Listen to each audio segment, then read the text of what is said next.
Hello friends, कैसे हैं आप सभी लोग। उम्मीद होंगे अच्छे होंगे, अच्छे ढंग से अपनी तैयारी कर रहे होंगे। साधारण ब्याज और चक्रवृद्धि ब्याज में अंतर निकालने के लिए सूत्र क्या होते हैं। 2 वर्ष के लिए होता है और 3 वर्ष के लिए होता है। 2 वर्ष के लिए होता है डी बराबर पी आर बटे 100 का होल स्क्वायर। 3 वर्ष के लिए होता है डी बराबर पी आर बटे 100 का होल स्क्वायर 300 प्लस आर बटे 100। ये सूत्र होता है। हम आपको सूत्र नहीं बताएंगे, हम आपको एक या दो नहीं बल्कि चार चार तरीके बताएंगे कि साधारण ब्याज चक्रवृद्धि ब्याज के बीच अंतर आप कितनी आसानी से निकाल सकते हैं। पहले हम आपको सूत्र से बता रहे हैं। सूत्र क्या होता है, डी बराबर पी आर बटे 100 का स्क्वायर। ये 2 साल के लिए होता है। 2 साल के लिए सवाल में हमसे कहा है तो इसका हम 2 साल के निकाल रहे हैं। पी मूलधन कितना दिया हुआ है, 1,00,000। मूलधन कितना दिया हुआ है, 1,00,000 दिया हुआ है। आर कितना दिया है, 10%, तो 10/100 का होल स्क्वायर। इसको हम लिख लेंगे 1,00,000। इसको ले सकते हैं 10/100 गुणे 10/100। 2 जीरो यहाँ से, 2 जीरो यहाँ से, 2 जीरो यहाँ से, तो कितना मान आ गया, मान आ गया 1,000। दूसरा तरीका क्या है, दूसरा तरीका ये है कि आप साधारण ब्याज अलग निकालिए, चक्रवृद्धि ब्याज अलग निकालिए और दोनों को लास्ट में घटा दीजिए, तब भी आंसर इतना ही आएगा। तीसरा तरीका ये है, तीसरा तरीका क्या है, तीसरा तरीका क्या है, साधारण ब्याज क्या होता है, पहले वर्ष भी, दूसरे वर्ष भी, तीसरे वर्ष भी क्या होता है, सेम होता है। लेकिन चक्रवृद्धि ब्याज पहले साल सेम रहता है, अगले साल बदल जाता है। तो साधारण ब्याज पहले 10 साल है, 10% है, दूसरे साल भी 10% रहेगा, यानी टोटल 2 सालों में कितना हो जाएगा, 20%। 20% हो गया।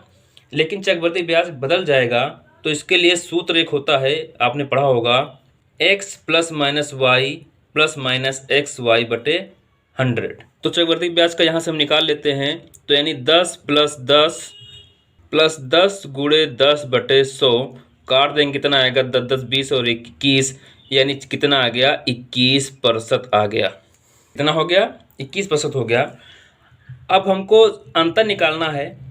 अब हमें अंतर निकालना है तो हमारे हिसाब से अंतर कितना ही आ रहा है, 1% का अंतर आ रहा है और हमें यही अंतर निकालना है। जब इसको फ्रैक्शन बदलेंगे तो क्या होगा, 1/100 होगा। नीचे वाला होता है मूलधन, ऊपर वाला होता है ब्याज या ब्याज में अंतर। तो ब्याज में अंतर हमको यही निकालना है। मूलधन हमको पता है कितना दिया हुआ है, 1,00,000। हमारे हिसाब से 100 है, उनके हिसाब से कितना है, 1,00,000 है।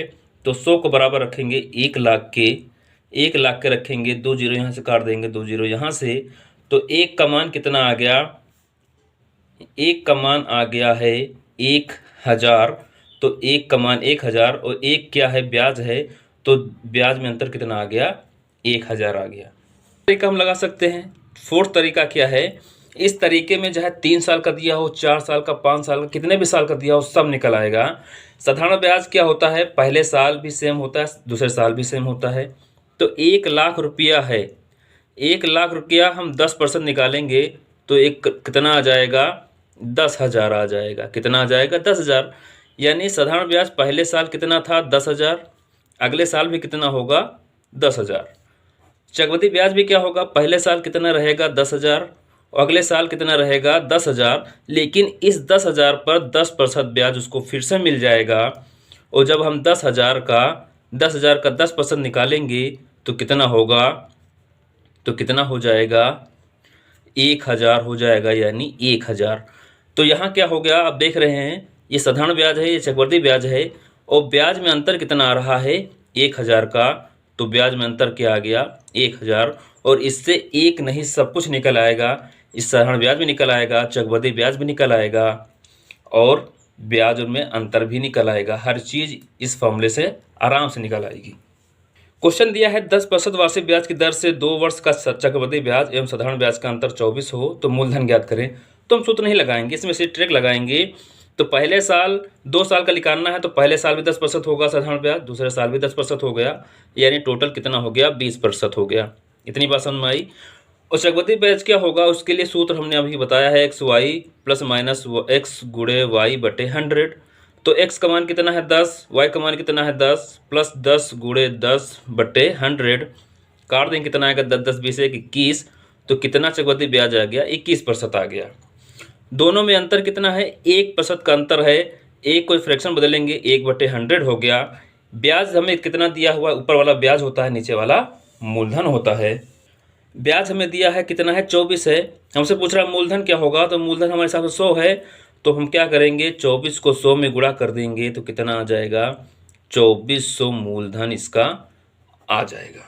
हमसे कहता है मिश्रधन क्या होगा, तो 100 में 1 जोड़ देते और 24 से गुणा कर देते, मिश्रधन आ जाता।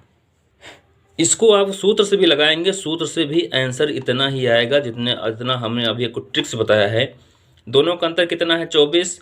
मूलधन हमें निकालना x मान लिया, दर कितनी दी है 10/100, इसको लिख सकते हैं 10/100, 2 बार लिख सकते हैं। 2 यहाँ से कट गया तो x बराबर कितना आ गया, 24 × 100 यानी 2400 आंसर आ गया। ठीक, आपको ऐसे लगी हमें कमेंट में जरूर बताइएगा। अगर आप चैनल पर नए हैं तो चैनल को सब्सक्राइब कर लीजिए। धन्यवाद।